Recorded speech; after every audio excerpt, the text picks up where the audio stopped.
3 साल में मोदी सरकार ने दूसरी बार एयर इंडिया को बेचने की कोशिश की है। इससे पहले 2018 में भी सरकार ने एयर इंडिया को बिक्री के लिए रखा था और उस वक्त कोई खरीदार नहीं मिला था। लेकिन इस बार एयर इंडिया की बोली टाटा सन्स ने जीत ली है। एयर इंडिया के लिए टाटा ग्रुप और स्पाइसजेट के अजय सिंह ने बोली लगाई थी। इससे पहले सरकार ने एयर इंडिया की 76% हिस्सेदारी बेचने की घोषणा की थी, लेकिन इस बार सरकार अपनी 100% हिस्सेदारी बेच रही है। विपक्ष लगातार सवाल उठा रहा है कि नरेंद्र मोदी की सरकार सब कुछ बेचने में लगी है, जिसके जवाब में सरकार का तर्क है कि एयर इंडिया घाटे में चल रही है तो कोई बिना वजह ऊँट क्यों पाले। लेकिन सरकार से यहाँ ये सवाल भी किया जा रहा है कि जब बाकी एयरलाइंस कंपनियां मुनाफा कमा रही हैं, तो एयर इंडिया घाटे में क्यों है।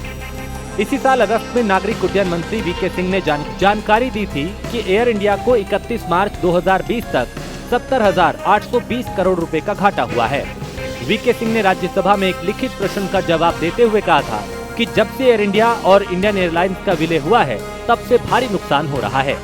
दरअसल 2007 में इंडियन एयरलाइंस को एयर इंडिया में मर्ज कर दिया गया था, लेकिन एयर इंडिया के डूबने का ये इकलौता कारण नहीं है। इसके अलावा सरकार का बेहद हस्तक्षेप और सरकारी लेट लतीफी से लेकर नेताओं को ढोने के कारण भी इसमें शामिल है। एक आरटीआई से मिली जानकारी के मुताबिक पिछले साल तक केंद्र सरकार पर एयर इंडिया का 452 करोड़ रुपया बकाया है। इसमें राष्ट्रपति, उपराष्ट्रपति और प्रधानमंत्री की वीआईपी उड़ानों के अलावा विशेष मिशन के लिए दी जाने वाली सुविधा भी शामिल है। लोक लेखा समिति ने 2018 में ही सरकार के एयर इंडिया को बेचने के फैसले पर सवाल उठाते हुए कहा था कि इसके नुकसान के लिए किसे जिम्मेदार ठहराया जाए। इस समिति के अध्यक्ष उस वक्त कांग्रेस नेता मल्लिकार्जुन खड़गे हुआ करते थे और इसमें बीजेपी के भी कई सांसद शामिल थे। इसके अलावा एयर इंडिया के घाटे में एक बड़ा कारक है प्राइवेट एयरलाइन से कंपटीशन, जो किसी भी सरकारी कंपनी के लिए आसान नहीं रहता।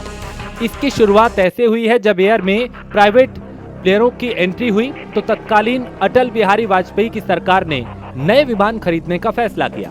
2003 से 4 में एयर इंडिया ने अपने आप को कंपटीशन में बनाए रखने के लिए 111 नए विमान खरीदने का ऑर्डर दिया, जिसके लिए सारा पैसा लोन पर लिया गया।